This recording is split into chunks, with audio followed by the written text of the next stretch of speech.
Beginning. Rain on a new year.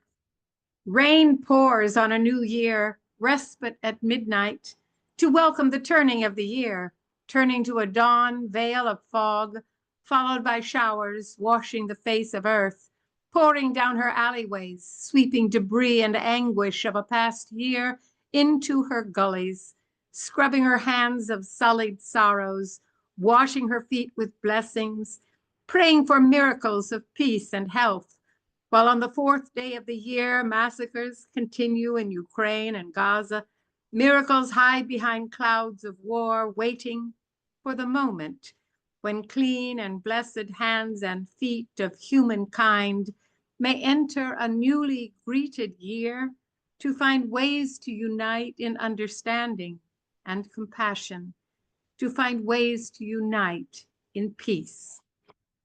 Thank you. That's my beginning. Now I have city thoughts. I'm starting gently. So the snowless winter, the man in the black suit knows his place, but doubts his purpose. Solitary, cold, passionless, a luminescent bar of white stares relentlessly at the bare, stark windows, challenges them to awake, to stir, to writhe, to soften. A star and her companions behind the vast stifling curtain wait to disappear. Simplicity is light.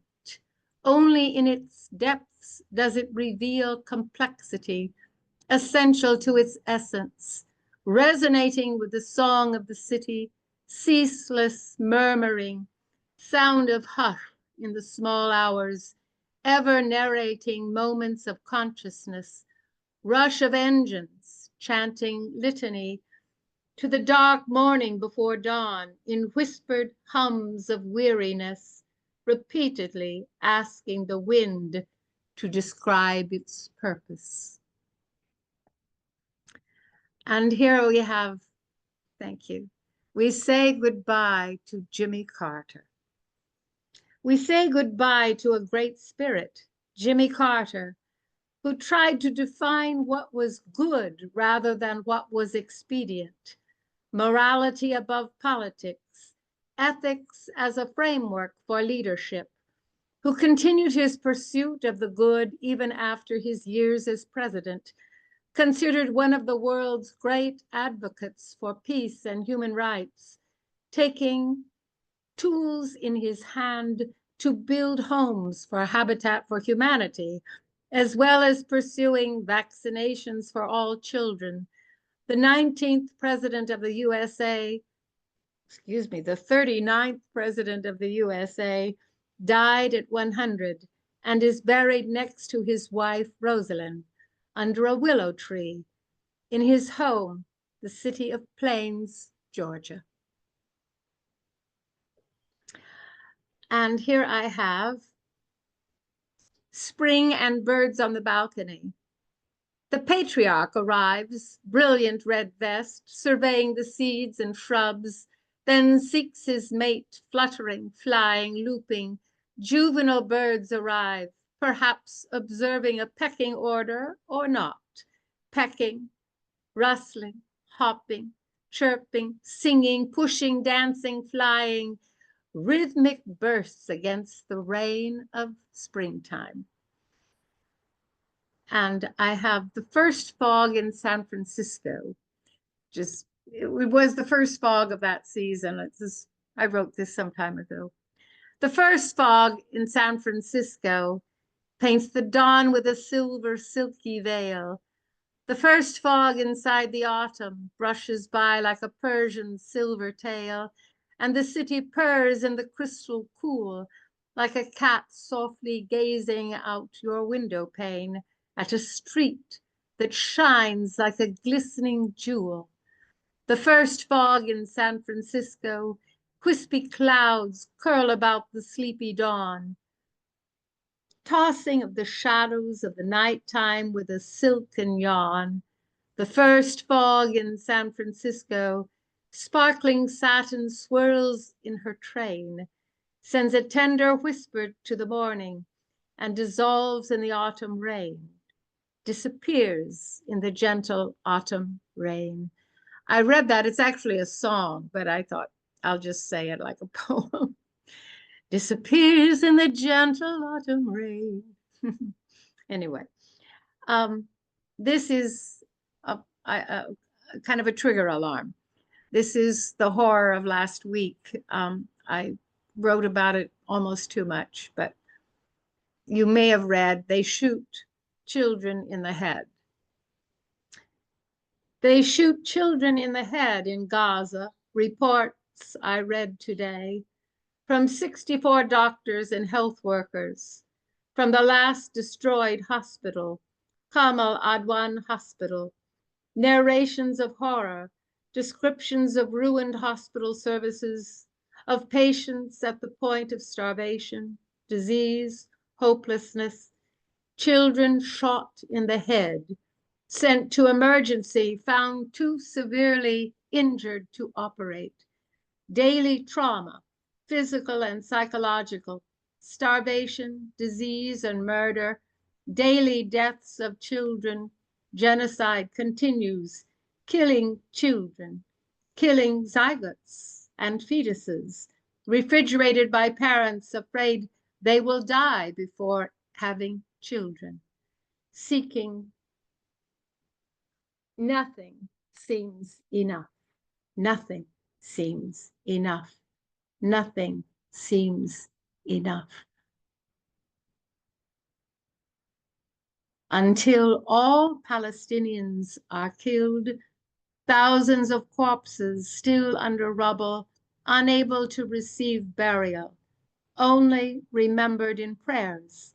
The international community looks on, perhaps in apathy, as the United States continues to send money and weapons to Israel to continue murder of Palestinians, murder of families, murder of children, the young to understand, too young to understand they never had a childhood.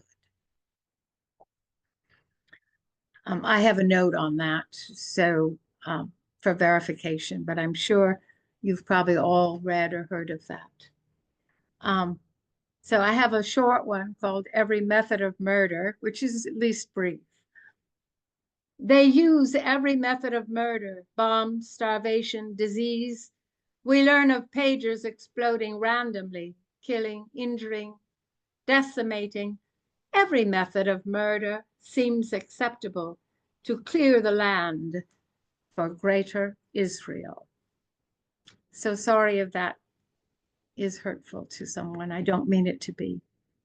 And then I have going to end with Martin Luther King Jr. is remembered. You know, his day is Monday. Martin Luther King Jr. is remembered, remembered for so much, remembered for making us remember. Remember poverty, remember slavery, remember discrimination, remember responsibilities to all people. He whom we remember would be the first to decry segregation and apartheid of Palestinians, as he decried the herding of Japanese into internment camps, as he decried our annihilation of the Vietnamese, as he decried the horrors of the Jim Crow South, as an addendum to years of slavery and oppression of our Black brothers and sisters. So today, would he demand freedom for all oppressed throughout the world? China's repression of the Uyghurs in Xinjiang, death by starvation in Sudan, of whomever is designated the other. Transnational repression in Bangladesh and Djibouti, assassinations, abductions, assaults, detentions, unlawful deportations. We name names: China, Turkey, Tajikistan, Russia, Egypt, as among the worst perpetrators of repression, the worst to deny rights of the other and ourselves, of the USA, who perpetuate assaults on Palestinians, who, ourselves of the USA, fail to bend the arc towards justice, fail to honor Martin Luther King Jr., whom we would honor most by refusing to support those who deny freedom to others, by repudiating all who deny freedom to others. Thank you. Thank you, Karen. This is a wonderful line, like I would write. Ask the wind to describe its purpose. Isn't that fascinating?